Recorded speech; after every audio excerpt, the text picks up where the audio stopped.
or whatever. We should be simulcasting over on the YouTubes as well. That should be up and running there in a second. But appreciate everybody being here this morning. And we got some freaking breaking news, which is fun. We'll talk about that in a second. We got Donovan Mitchell here with the re-sign. Agreed to a 3-year, $150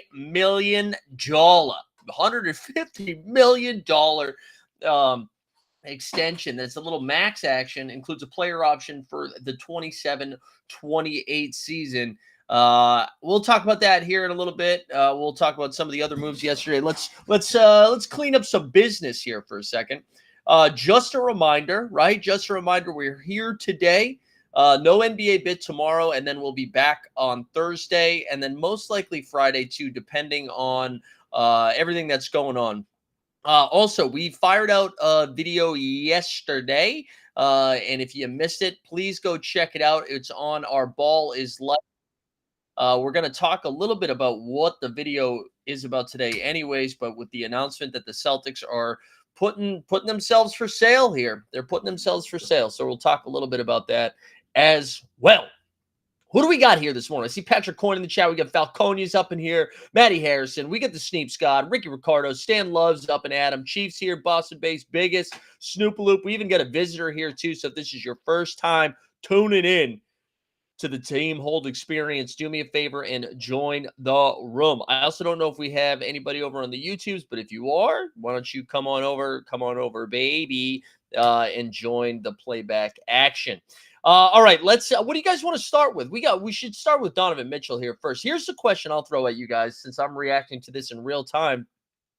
Do you think how many years of this extension does Donovan Mitchell stay? You know, is he there for this whole thing? Because I think this is actually probably more. It is an extension, obviously, of his contract. I almost think it's the Cavs extending their deadline to think about it, right? Because if they didn't make a move now, like they kind of already lost the opportunity to trade him. I mean, obviously he still had one more year, but this kind of feels like, hey, we run it back next year. They got the new coach, right? So they moved off of JB Bickerstaff, who's now coaching Detroit basketball, and Tobias Harris, and they pick up Kenny Atkinson, who they seem very excited about, right? Apparently Donovan Mitchell was like, give me Kenny, not Borrego. And there seems to be a little bit of excitement about Evan Mobley coming back this year and working with Kenny Atkinson, who famously developed Jared Allen for the Brooklyn Nets. And maybe Cleveland just is like, hey, let's, and shout out our guy Harrison Fagan. Maybe he's just run it back. Boston Bay says the Cavs are a middle of a pack team, can't put a squad together that'll beat the Beantown Boys. Yeah, I know, but I'm trying to think, guys. Like, do you think Cleveland is that much further away from the group of – let's actually do this right now. Let's tier the East out, because I think there's a lot of dialogue after the Knicks make their move, right? The Knicks make their move. They go get Mikal Bridges. They re-sign OG Anunoby to that max. They don't have the opportunity to get Isaiah Hartenstein, who we'll talk about a little bit, is on the OKC Thunder now. You see the Sixers go get their guy in Paul George, which is kind of funny. I've seen a lot of tweets about this, that the Sixers and Clippers are just slowly exchanging rosters as Mo Bamba signed. We have the Milwaukee Bucks, who have done nothing besides draft the guy, A.J. Johnson, who everybody was really surprised by when the draft pick was made. We have the Pacers, who are the reigning Eastern Conference finalists, who no one's talking about them. They kind of made their moves before free agency even started. They re-signed Obi Toppin. They let Jalen Smith go, and they signed Pascal Siakam. So where would we tier these out? Because it feels like, to me personally, and I know I'm a homer, I get the Celtics just a little bit ahead of everybody else. Celtics just tier 1 Celtics, right? So we put Celtics up there. And then I do think like tier 2 is Sixers and Knicks. I don't think I'm putting anybody else in that tier right now, though. I think I'm putting the Sixers and Knicks right there alone. And I know the Knicks have some real stuff to address that they have to figure out, or the Knicks do. Well, both teams do, actually. The Knicks have to figure out who their big guy is going to be, because I love Mitchell Robinson. Can be a fantasy point per minute god when he's out there, but he gets hurt all the time. I think when we look at the third tier, though, I think I'd put the Cavs there.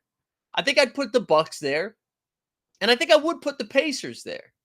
And then listen, if you want, and the Magic and the Orlando Magic, you can make an argument that the Magic are tier 2, but I'd put them in the tier 3. And then the Miami Heat are just kind of out there smoking a cigarette, trying to get into the club. And they're probably in a tier 4 all by themselves. But it is Miami, and if they're healthy, I'd put them in tier 3 as well. So, you know what? For Stan's sake, I'll put them in tier 3. I'll put them in tier 3. And then I don't care about anything else after than that. Are we kind of on the same page? Does anybody think that's egregious from there on out? Stan said the Pacers needed 6 games to beat the injured Bucks, but okay. Yeah, but they beat the Bucks all season long when the Bucks were healthy. Go look at their year to year. Look at their entire matchup throughout the entire year. What do you want me to say? They beat them when they were healthy. They beat them when they were not healthy. The Pacers also weren't healthy. So I don't know. What do you want? But yeah, I don't know. I think, hey, Stan, throw some more what ifs at me. Yeah, and if Miami Heat had Jimmy Butler alive and that he cared, you know what I'm saying? Anyways, I'm gonna throw. I think that's where I would land. So for Cleveland, even though they are still like tier 3, but they bring back their core, they have some continuity, a new coach. I think I wouldn't be stunned if they moved up into tier 2, right? They have like all-star caliber guys. Darius Garland played with had a broken jaw earlier in the season. I don't know. Good for Cleveland. Good for the Cavs fans. They get to have a little bit more fun for another year. And then, of course, all of your podcasts fired up in like mid-December are going to be like, do the Cavs have to move off Donovan Mitchell here? But anyways, good for Cleveland. There we go. We get some live reactions. We love to see it. Love to see the live reactions to the Donovan Mitchell news. All right, let's get into the more spicier stuff. You guys want to go to Klay Thompson because so I tweeted this out this morning, and Stan hated it. Stan was so mad about it, hated it. I'm going to throw it into the chat right now so we can look at it together. So I was saying the NBA free agency vibe rankings, right? Just straight up vibes. Said the Thunder are up, the Sixers are up, the Celtics are up, the Pels are up, the Knicks are up, and the Mavs are up. So this is the deal for Klay Thompson. Klay Thompson comes to Dallas on a 3-year, $50 million deal, which reports are that's less money that he could have gotten in a sign-in trade with the Lakers. And it's unclear if it was Klay and his team that said no to going to the Lakers or if it was the Warriors organization that said no. But either way, it didn't go to the Lakers. Could have got a little bit more money there, but wanted to go to Dallas for an opportunity to win maybe. And Golden State gets back 2 second-round picks, and Josh Green from Dallas moves over to Charlotte. So that is kind of the crux of the deal. And I'm of the mindset that this was like a good pickup. And I know what we saw from Klay Thompson especially in the playoffs was like not the best of the best there, right? And that's clearly saying something. But Stan in the chat saying, I just don't think a decline in Klay will make the Mavs that much better. He would have fit better in LA. I don't understand how you can say one and not the other. Like, what is the thought process about him fitting better in LA? I think what is nice about Klay with Dallas here is they aren't going to be relying solely on him defensively to like be this lockdown guy, right? That's not what they're looking for. They basically replaced either your Josh Green minutes or your freaking Tim Hardaway Jr. minutes, which were non-existent in the playoffs, with Klay Thompson, who I know shot poorly in that down the stretch there, but also hit, what was it, like 278 threes this past season or whatever. And now these looks, you're going to have Luka just kind of whipping the ball around and find you in the corner. He's going to be their 3rd or 4th option. Clearly their 4th best player behind Luka, Kyrie, and we'll say it, Derek Lively too. I think this is a no-brainer move for them. They already let us know. They let us know that Josh Green wasn't going to be on the Mavs this year. We watched in real time Jason Kidd lose confidence in Josh Green, and they needed offensive firepower. Stan says LA needs the 3-point shooting. Klay, Luka, Kyrie don't mix well, in my opinion. Yeah, I don't know, man. I think that's a lot of guesswork. Boston Bay said, is Klay coming off the bench? My guess is that Klay will start these games for Dallas. I don't know if he'll finish the games though. I could see it being based on how things are going, like where and the starting 5 is probably, you're asking what the starting 5 is. I mean, one of the benefits of like Luka being your point guard, but not having to defend point guards because he's 7 feet tall, you can still do that, right? So you got, I imagine it's Kyrie, Klay, Luka, Derek Lively, and then who am I missing that could be in there? whether it's Maxey, whether it's Najee Marshall. I feel like I'm missing somebody else. I'm sure the common man will let me know in the chat if I am. But PJ Washington. Good God, PJ Washington. Yes. So yeah, here we go. Klay. PJ. My bad, guys. And so then you have Najee Marshall and Maxey and all those guys coming off the bench. So that doesn't mean Klay is going to be, playing 38 minutes a game or anything like that. But my guess is there's probably some sort of agreement when he was signing that he's like, I'm not going to go to another team to be on the bench. So, so Luka's a 3 now. No, he'll still be the point guard. It'll just be how they defend people, right? It's the same way that Luka didn't really guard Derek White in the finals, So I think I like the fit. I think Klay makes a lot of sense there. I mean, I think it's pretty low risk too. It's not like they mortgaged their future on this. They sent Tim Hardaway Jr. to Detroit, who was leaving regardless.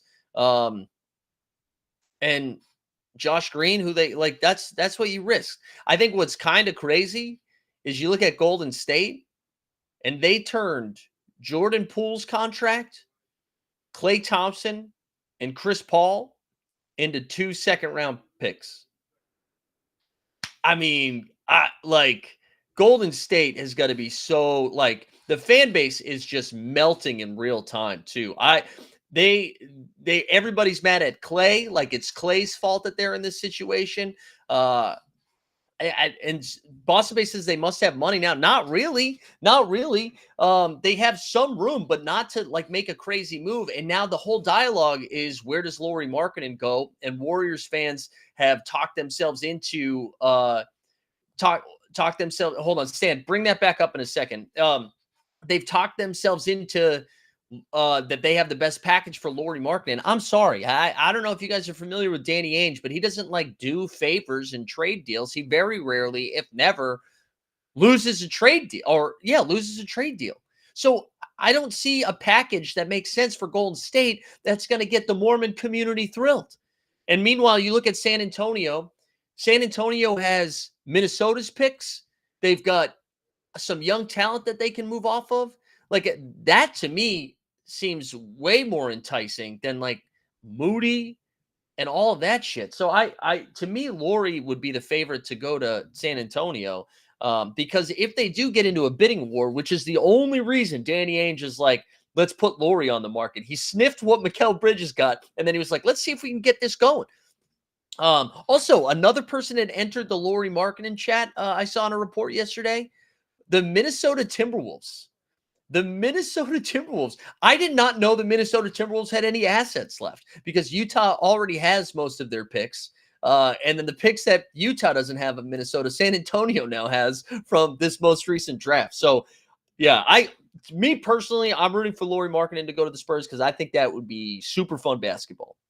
I think Lauri makes a ton of sense next to him. If they're able to hold on to Devin Vassell, you got Chris Paul there for a year. I think that would be a lot of fun.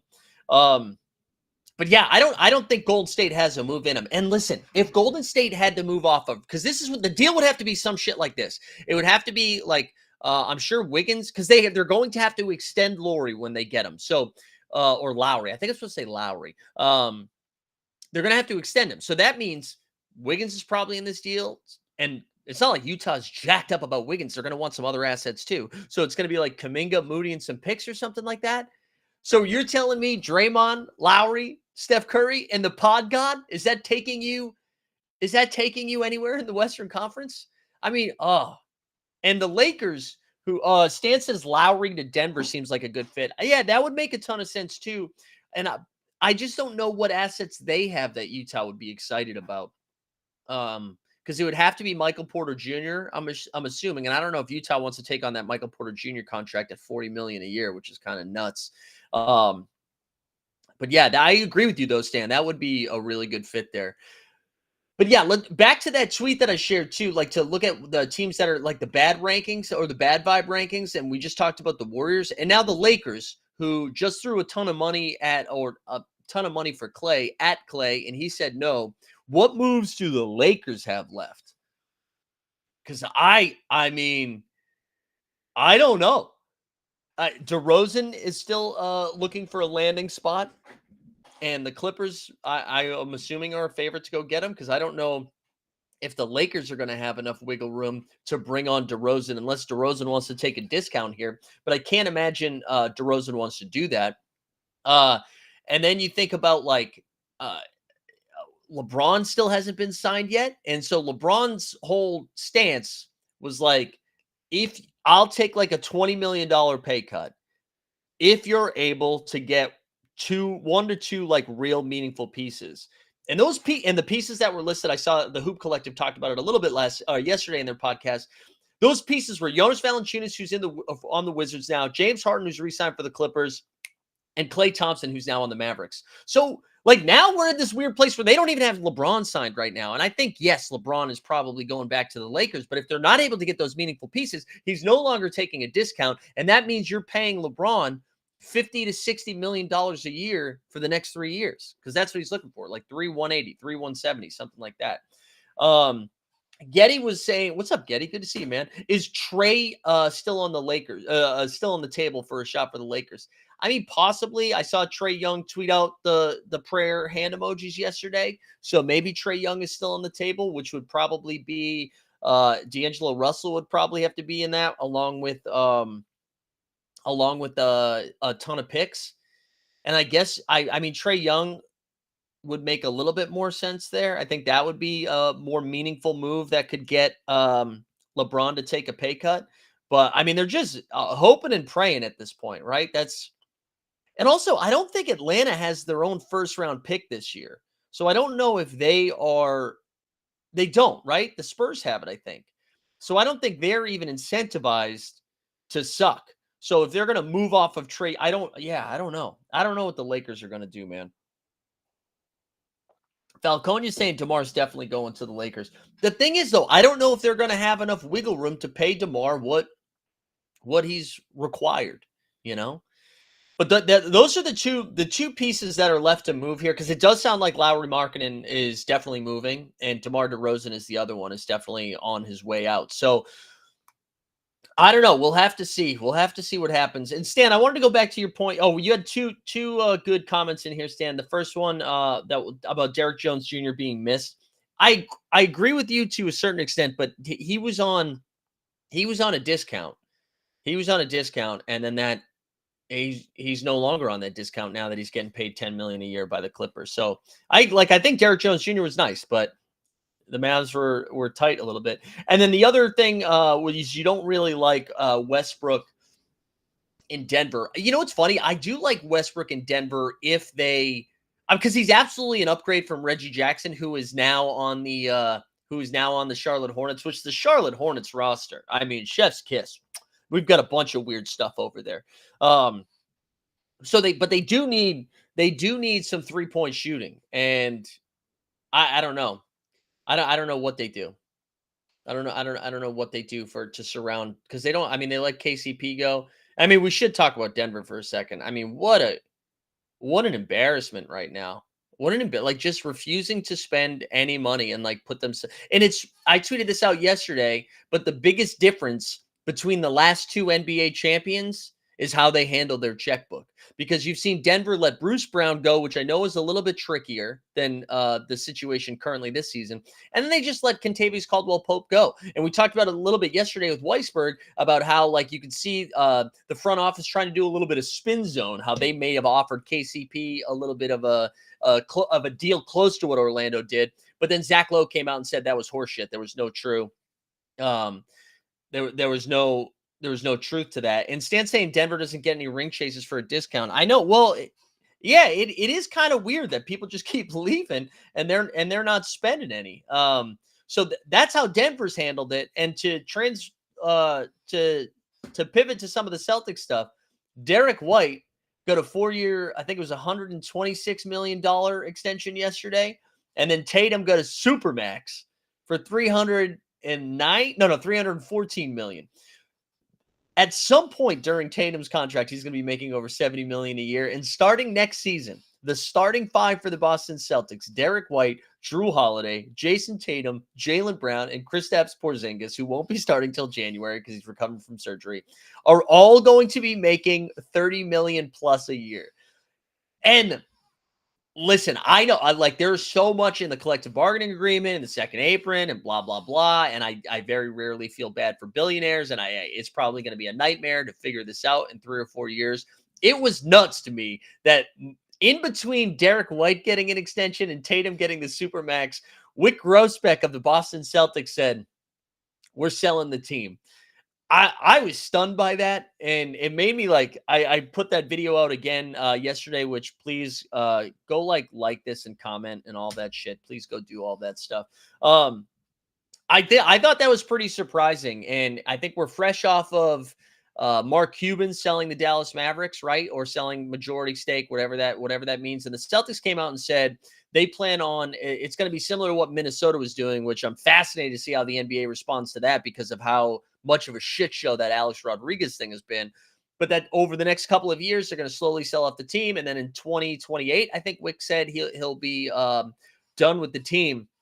However, it does make me wonder, do you think they're selling the team because they're like, hey, we bought this thing for $360 million in 2002, and now we're going to sell it for like somewhere between $5.5 and $7 billion, just straight cash, homie, right? Do they just want that profit? Are they happy with the direction? Like, hey, we got you 2 chips, we brought it all back, or is this kind of signaling the top a little bit? And there's been a lot of discourse around how, like, holy crap, this new media rights deal is insane. They're carving it up a bunch. But I know there is some real concern, and we've seen this happen with baseball with these regional sports networks, those RSNs, about how, like, those are kind of going under, and that's not as profitable as it once was. So I don't know. I'll be curious to see, like, how other teams move. I mean, because we've had some crazy-ass expensive sales over the last couple of years, whether it's the Dallas Mavericks, we saw the Suns go for $4 billion. I think the Nets were like over $3 billion. So I don't know. It'll be curious to see how it goes over the next couple of years. But I do love the idea that the Celtics ownership was like, we're going to spend a fuck ton of money. And then we're just going to be like, somebody else will figure this out. Not interested. Not interested. Anyways, good stuff. Good stuff from the Celtics. Thank you, champions. But yeah, Denver down bad. Lakers down bad. Who are some of the other ones that we were saying? Stan, since you're in the chat, what is Miami going to do? What do you think Miami does here? Because it does feel like a little weird that we are we still haven't gotten the Jimmy Butler extension yet, right? And I feel like they're usually a little bit more, there's usually some more talk around them at least. And I feel like we haven't seen any real discourse around Miami. And we're just seeing the free agent pool dwindle here. Like we already mentioned, like DeRozan's the most exciting one left. I feel like Miami's kind of in a tough spot here. And some of the other losers, the Clippers, I mean, we went over that trade yesterday. Oh, was I muted that whole time? No, I think it was just the stream that was unmuted. Excuse me. Stan says some thought they were waiting for Donovan, so probably nothing big. Yeah, I mean, your only hope for that, right, is if they were doing some sort of, maybe that's next year you go after and get them. Yeah, I saw that last week, Boston Base, or earlier this weekend, whatever it was, about Jimmy Butler saying he hates when the fans show up late. Jimmy Butler's talking a lot. He's talking a lot. I feel like he's very, very available lately. Very available. But anyways, that was kind of the roundup there. So we had Donovan. Let me check the thumbnail. Did I miss anything else here that we needed to get to? Hartenstein. And then Hartenstein going to OKC, which we talked a little bit about yesterday, man. But that is that OKC team. Should we do the tiers for the West too? Should we do some tiers in the West? We've got that's a great comment, Stan. Excellent. He says Jimmy doesn't have to wait in traffic. He gets a police escort. So I think the West is a little bit trickier. I think I'm going to adjust my Memphis take too, where I'm still going to put them in the top 4. I think number 2 might be a little too spicy. But I think I'm still putting him in the top 4. Do you guys all agree OKC is the clear? And I'm not saying to win the title or to go to the NBA Finals, but when we look at the regular season, when we head into the playoffs, OKC is the clear number 1, right? Is anybody disagreeing with that? Because again, like their offseason moves were re-signing Wiggins, re-signing Joe, Gordon Hayward's gone, and then they bring Josh Giddey's gone, and then they bring in Caruso and Hartenstein. So I think OKC is the clear one. I think when we get to number 2, it's a little bit more fun. When we look at number 2 in the West, I think I'm going to go Minnesota Timberwolves. I'm going to put Minnesota in there and just say congrats to Minnesota. You're number 2 in the West. And then I kind of want to for number 3. I do kind of think Memphis is right there because Denver is taking a step. You know what? Let's do this.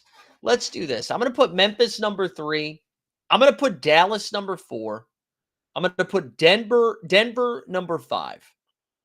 And then I think there's a pretty big drop off from those 5 to everybody else. And maybe Memphis seems a little too spicy, but I think there's a decent drop off from there. And then who knows? Maybe Phoenix stays healthy and they start winning games.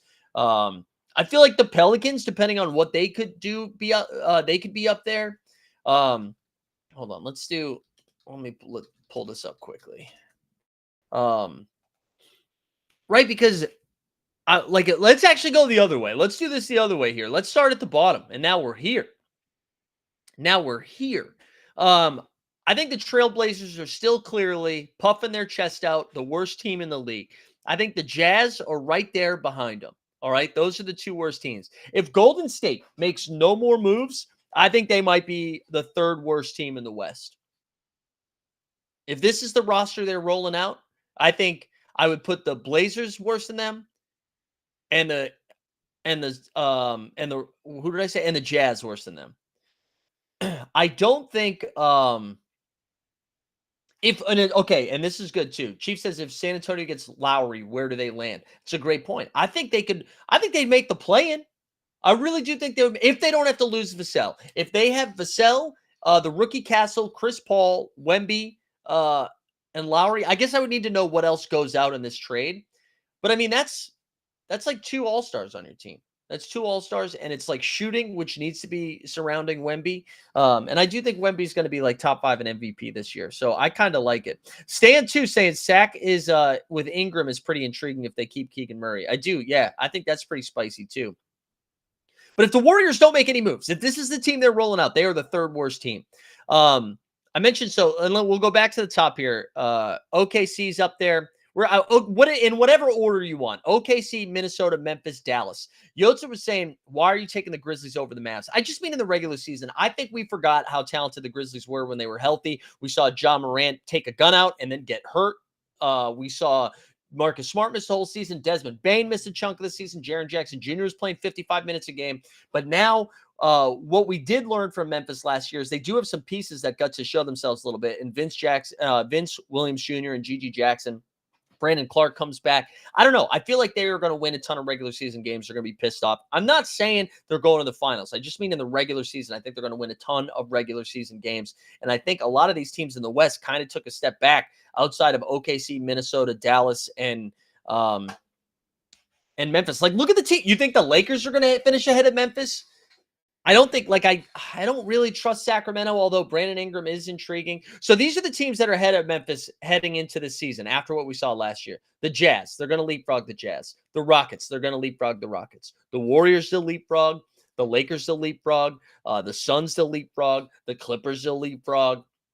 Right? And then it's like the Pels, I do think are interesting too. I think the Pels might be a little bit tricky to figure out. But again, like with Ingram potentially on the move, it's like, what do they get back? Because if they're able to turn Ingram into some sort of real big guy, I think that could be pretty spicy. I don't know why. I agree, Stan. They have to get a center. I do like the rookie they drafted. Like, I was excited they took Yves Missy from Baylor, and I think he could be fun for them. But they can't do it. Can't do it. Top Shot comment says Ingram for Jared Allen. I don't know. Are those contracts close? That's pretty fun. Because then you just play Mobley at the 5. I kind of like that, man. Is that not? Yeah, I kind of like that.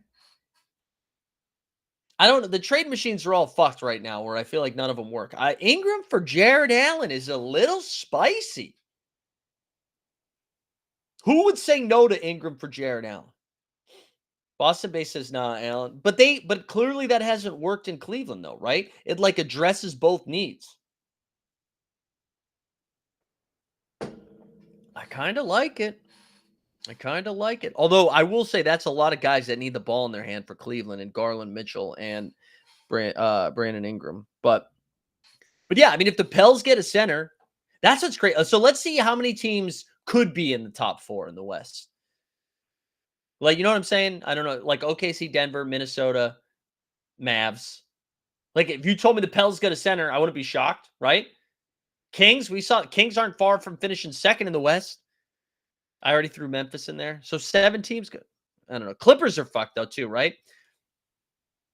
Not too many other bigs available. Yeah, I agree. I was kind of interested in the Ingram for Ayton. But I don't think that'll happen. Also, Ingram for Karl Anthony Towns, I thought was fun.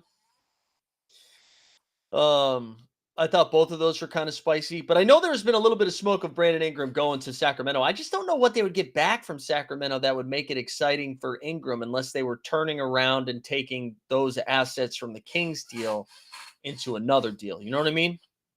I don't really know what that would look like, but yeah, there's still definitely a lot of shoes to drop. And I think the Lowry marketing thing is like pretty important. Because I think that could shift the West a lot faster than people realize if he goes to San Antonio. I'm not saying San Antonio, I'm not saying they're going to win the West or anything like that, but they won 22 games last year. You had Chris Paul and Lowry Markkinen. How many games do they win? How many more wins is that? And Wemby in year 2. Do they get to 40? Is that too many? Is 40 too many? I just think we're going to have a real reckoning this year in the league where some of these aging teams are going to be in trouble. And I think it's going to be, I mean, we've already kind of passed the torch where we had the Celtics play the Mavs in the finals, but I think we're going to see the Lakers, Lakers might be in trouble. Clippers might be in trouble. Warriors might be in trouble, right? That's some real star power. I don't know what Phoenix is going to do. But if you're saying like Steph, LeBron, Kawhi, all these guys not into the playoffs. The Bucks. I mean, what are the Bucks doing? There's rumors that Brook Lopez is going to go. And I mean, Chris Middleton. How many games is he going to play this year? I know everybody has talked themselves into because Doc Rivers goes on the Bill Simmons podcast, and then for 2 weeks everybody's just like, "Well, Dame wasn't really in shape last year. If Dame was in shape." Also, why can't you work out? You can't work out when you're on the trade market. If the Pelicans ever try to trade Zion, they're in trouble. Because if he's not allowed to work out, I don't understand why he wasn't able to get in somewhat shape. But anyways, I don't know. I feel like the Bucks, we could see this happen with. We'll have to see. Chief says San Antonio should do everything they can to surround Wemby with talent while he's still on the rookie deal. Yeah, I agree. Go for it now. Also, I read Tom Ziller's Good Morning It's Basketball yesterday, and he had a fun take that what if Chris Paul does this 1 year with San Antonio, then retires after this year, and then joins the coaching staff with Pop, and then takes over for Pop in like 3 or 4 years? I like that. I thought that was a fun take. I mean, Chris Paul is going to be a coach, right? He's going to get so many technicals, but he's going to be a coach, I think. Speaking of which, we got a new episode of Clip today, baby. Get excited. There you go. Jimmy Peacock in the chat. Let's go. Jimmy, what do you want your Sacramento Kings to do? Yeah, do you think she would leave the Aces right now? She's like in dynasty mode. And it might be more exciting to coach the W than the NBA in like 5 years, the way ratings are going right now. Also, if you're over on the YouTube streets, feel free to come on over to Playback. I'm going to drop a link in the YouTube to the Boston Celtics video we posted today. Anything else you guys want to get into? I think this will be a relatively shorter one today since we covered most of this stuff yesterday. Jimmy says not get Ingram. He'll get there. He'll get here with a fat contract and do dick. Oh, man. I love that that's where listen, that means the vibes in Sacramento have shifted because anytime you ever get a free agent, typically people are like, oh, thank God. Chief said, is Garland still on the move? I don't know. I think with the new coaching hire, I think there's a little bit more optimism in what's going on in Cleveland. And it sounds like they were really ready for JB Bickerstaff to bicker out of there and get out. So I don't know. It seems like Cleveland's going to run it back. I'll be curious how long it takes before Donovan Mitchell trade talks start again, though. We'll see. Also tweeted out a dumb joke yesterday because Gary Harris resigned, and Harrison Fagan tweeted something about like continuing to be on the trade block for another couple of years, and it did make me think like the guys that are always on the trade block. And we got Darius Garland. Not Darius Garland. Sorry, I was looking at what Weisberg said. We got D'Angelo Russell, Buddy Hield, and Miles Turner. Weisberg. It seems like that smoke went away though. I saw a lot of reports, both coming from his camp and Cleveland's camp, that they're most likely going to keep him, and that comment was overblown. But we'll have to wait and see. Yeah, we do. Yeah, remember John Collins? Is he still on Utah? Mexico versus Lithuania tonight. No Hawkins. Yeah, I was trying to see if Underdog was going to post some basketball picks for that. I think you need like a special app to be able to watch these games, which I was a little bit bummed out about because I wanted to fire it up, but I don't think we're going to be able to. Yeah, it doesn't look like we can get the picks in. Also, how about USA losing last night? I mean, they were supposed to lose that game. Uruguay is like the best team in Copa right now. But, man, what an ugly-ass game. Ugly-ass game. The group texts were firing, though. The group texts were absolutely firing. Hartenstein it up. Thunder up. There you go, Thunder Hour. Yeah, congrats, man. Number 1 in the West. You guys are going to win like 60 games this year. We said it yesterday with Weisberg. We're probably going to have to fire up some bets. We're going to have to fire up some bets in Vegas, which BT Dubs, we are 9 days away, which I'm not ready. I'm not ready for this Vegas trip yet. I got so much stuff to do. I have a wedding this weekend. I don't know if I'm excited about going to, not because I don't want to go to the wedding. Oh, hey, I do have something to pump up a little bit. I totally forgot. If you are in the Boston area or just listen to sports radio, I'm going to be on 98.5 on Friday night, I think at 8:20 Eastern with our guy, Sean Silver, the Silver Fox, baby. So Friday night, if you're in the Boston area, listen to 98.5, the Sports Hub.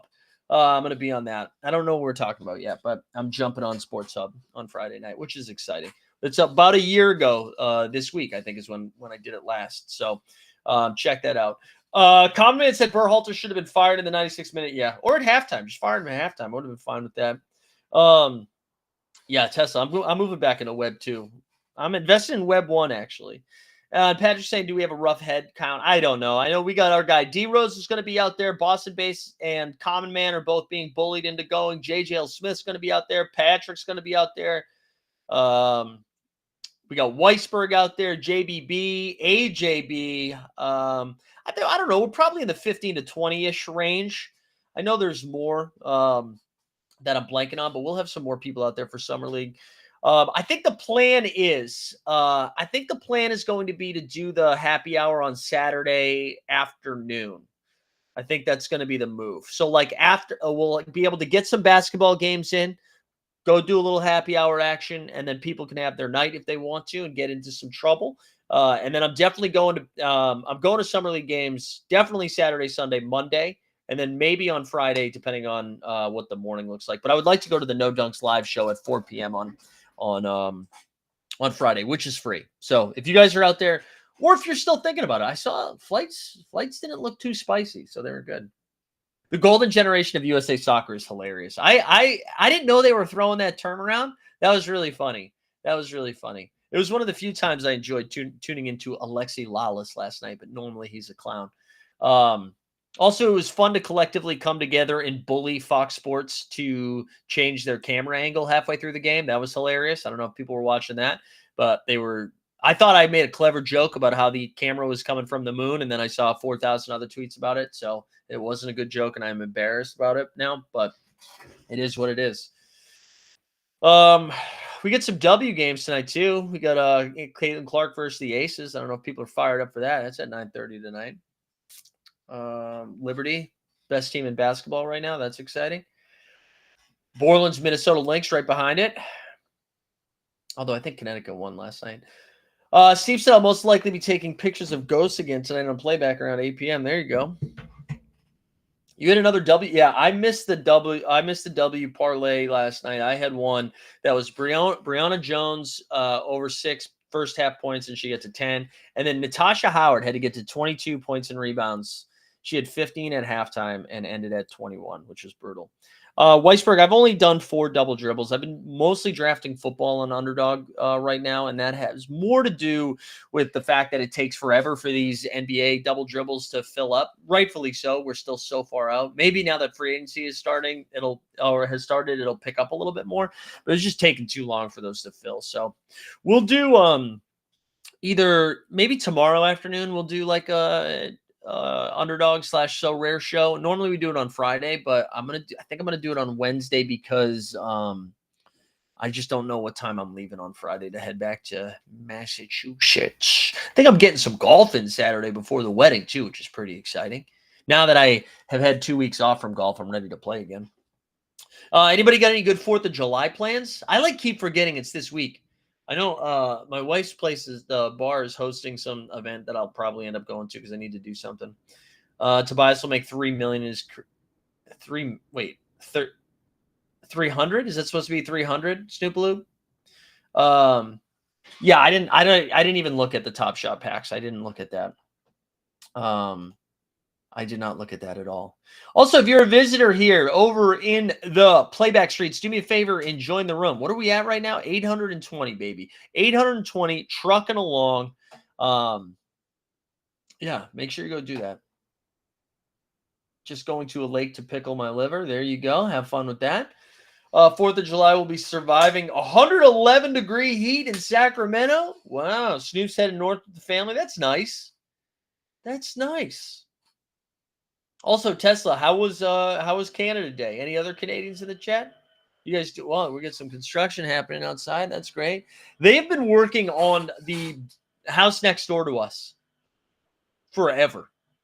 Since the wintertime. I don't even know what they're doing. I can't figure it out because it's just crazy. Yeah, Weisberg, you can even look at the title of the show. The title of today's show. You can see it. We updated it in real time. We talked to Mitchell.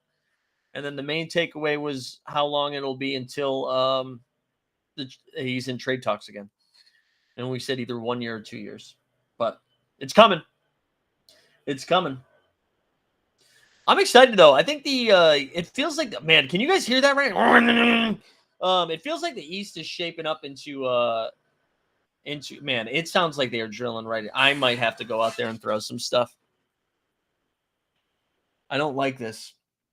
Tessa said I'm stateside, so I couldn't let my freedom flag fly, but I took an in-service half day and watched the Euro Cup to show my appreciation. There we go. Yeah, Euro Cup was fun. We saw Ronaldo cry, and then redemption for Portugal. That's incredible. Diego Costa, incredible goalkeeping. That was amazing. Also, shout out our guy Davis Maddock. He put some winners. We had a fun one. He had a fun underdog slip yesterday that cashed, which was Griezmann passes, which covered by 20, and then Ronaldo shots, which covered by 5, I think 4 or 5. So that was fun. Anyways, all right. I think we're gonna call it there. Do you guys look at? Were we sweating through the shirt yet? Not really. That's good. So no NBA bit tomorrow. We'll be back on Thursday with the bit, but tomorrow we probably will do a little Underdog So Rare show to get that in. Please, for the love of God, can you guys do me a favor? Go watch this video. Go like it. Go drop a comment on it. Create some burners. I'm trying to boost this channel a little bit more so it can be. I just want the evergreen stuff to flow a little bit more. So go engage with that one. But other than that, appreciate everybody tuning in today. If we get any more craziness, I don't know, maybe we'll pop on. But I imagine today's a little bit quieter in the free agency streets unless DeRozan finally lands or Trae Young trade happens or Lauri Markkanen. But I hope everybody has a good day out there. We'll see you guys later. We'll be back on. Oh, wait, I just realized